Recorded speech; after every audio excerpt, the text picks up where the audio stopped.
அடுத்த சாப்டர்ல இந்த கேம் அப்டேட் ஆனதுக்கு அப்புறம் இதை அக்செப்ட் பண்ணிக்கிட்ட மக்களுடைய எண்ணிக்கை ரேபிடா இன்க்ரீஸ் ஆச்சு. ஹீரோ வந்துட்டு இந்த டவர் ஆஃப் ட்ரையல்ஸ் வந்தது உண்மைன்னா என்னால இங்க டைம் வேஸ்ட் பண்ணிட்டு இருக்க முடியாது. நான் உடனே இங்க இருந்து கிளம்பணும். அந்த ஐட்டம் கிடைக்கிற அந்த இடத்துக்கு நான் போய் ஆகணும். இந்த உலகம் அதோட முடிவுக்கு வந்திருக்கலாம். ஆனா என்னுடைய ஹார்ட் எக்ஸைட்மெண்ட்ல துடிச்சிட்டு இருக்கு. இதே நேரத்துல இங்க சென்ட்ரல் சிட்டியை தான் காட்டுறாங்க. எப்படியாச்சும் பூஷனுக்கு போற ஃபர்ஸ்ட் ட்ரெயினா நான் பிடிச்சாகணும். இதை கேட்ட மீதி மக்கள் பூஷன் இல்ல, நம்ம கொரியாவை விட்டே வெளியில போகணும். அப்படி வேற கண்ட்ரிக்கு போனாதான் நம்மளால சர்வைவ் பண்ண முடியும். இதை கேட்ட அங்க இருந்த ஒரு பொண்ணும், என்ன பேசிட்டு இருக்கீங்க? மத்த கண்ட்ரிலுமே இந்த டவர் அப்பியர் ஆயிருக்கு. வேற எங்க போறது? இடியட் மாதிரி இதே இடத்துல இருந்தோம்னா கண்டிப்பா எல்லாருமே இறந்துருவோம். இதே நேரத்துல நம்ம ஹீரோவும் ஒரு அண்டர்வே பாத்துக்குள்ள போறோம். அங்க நின்னுட்டு இது இங்க இருந்து ஓடுறதுக்கான தருணம் கிடையாது. அதுக்கு பதிலா இந்த இடத்துல நம்ம சார்ஜ் எடுத்துக்கணும். கொரியாவோட சர்வர்லயே இந்த இடத்த தான் எக்ஸ்டர்னல் ஜோன்னு சொல்லுவாங்க. இந்த கம்பெனியுமே இந்த மாதிரி 30 இடம் தான் இருக்கு. அதுல இந்த ஒரு இடம் தான் எனக்கு நியர்பைல இருக்கு அப்படின்னு சொல்லிட்டு ஹீரோவும் உள்ள போக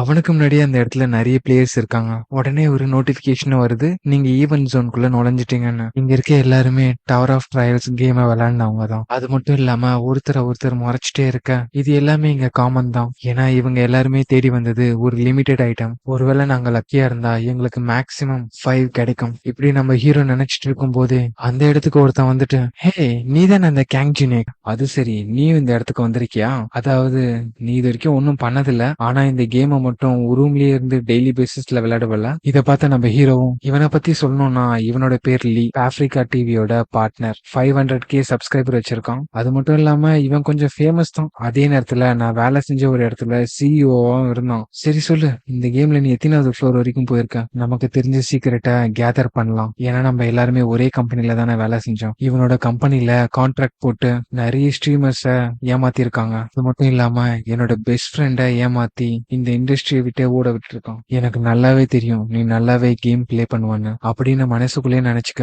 பாங், திரும்ப ஒரு கான்ட்ராக்ட் போடலாம், பெட்டர் டேர்ம்ஸ் அண்ட் கண்டிஷனை வச்சு. என்ன சொல்ற?